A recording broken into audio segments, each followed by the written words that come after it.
ಬಾ ಬಾ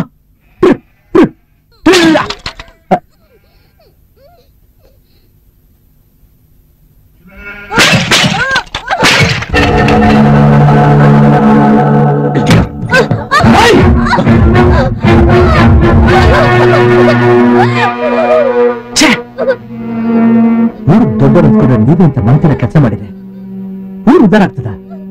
ಏನೋ ತಿಳಿದೆ ನಡೆದೋಯ್ತು. ನನ್ ಮರವಾದ ಪ್ರಶ್ನೆ ಯಾರಿಗೂ ಹೇಳ್ಬೇಡ. ಒಂದ್ ವಿಷಯ ತಿಳ್ಕಣಿ, ಕಾಮಕ್ಕೂ ವಿಷಕ್ಕೂ ಇರೋದು ಒಂದೇ ವ್ಯತ್ಯಾಸ.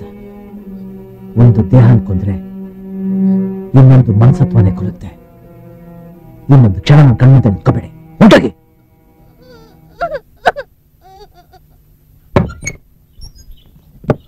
ನೆನ್ನೆ ನುಂಗಿರೋದು ಇವತ್ತೇನಾದ್ರು ಸಗಣಿಲಿ ಹಾಕೋದು ಹೆಂಗೂ ಗೊತ್ತಾಗಿಲ್ಲ. ಇದೇನ್ ಮಾಡಿ ಅಂತೀನಿ? ಕಾಳಕ್ಕಿಲ್ವಾ ಒತ್ತಾರನೆ ಸಗಣಿ ಬೆಳಿತಾ ಇರೋದು? ಎಂದು ಬೆಳಿದಿದ್ದನು ಬಳಿತಾ ಇದೆಯಲ್ಲ, ಅದೇ ಅನುಮಾನ ಅಂತೀನಿ.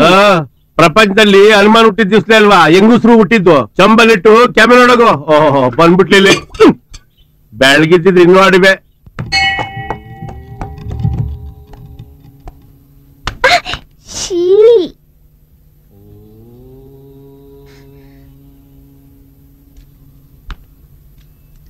ಸಂಜಿಕೆ ನಿಮ್ಮನೆ ತಾವೊಬ್ಬರ್ತೀನಿ, ಒಂಟಿರು. ಅಬ್ಬುತಪ್ಪನ ಗುಡಿಗೆ ಹೋಗಿ ಆರತಿ ಮಾಡಿಸ್ಕೊಂಡ್ ಬರವ. ಏನವಾ ನೀರ್ ಕುಡಿಯೋಂಗಿದ್ರೆ ಚಪ್ಲಿ ಬಿಟ್ಬಿಟ್ಟು ಹೋಗಿ ಕುಡಿ. ಏನು ಕುಡಿಯೋದಾ? ಈ ಗಲೀಜ್ ನೀರ್ನ ನಮ್ಮನೆ ಬಾತ್ರೂಮ್ಗೂ ಯೂಸ್ ಮಾಡಲ್ಲ. ನಾನ್ ಬಂದಿದ್ದು ನನ್ ಚಪ್ಲಿನ್ ತೊಳಿಯೋಕೆ. ನಿನ್ ಕೆಲ್ಸ ನೀನ್ ನೋಡ್ಕೊ ಹೋಗು.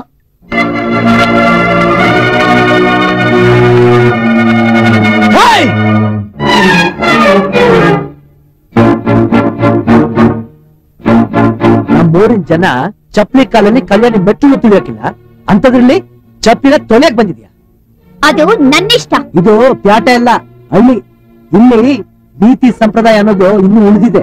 ನೀತಿ ಸಂಪ್ರದಾಯ ಮಾಡಿರೋದು ನಿಮ್ಮಂಥ ಕೂಲಿ ಜನಕ್ಕೆ. ನಾನು ಪಟೇಲ್ರ ಮನೆಯವಳು.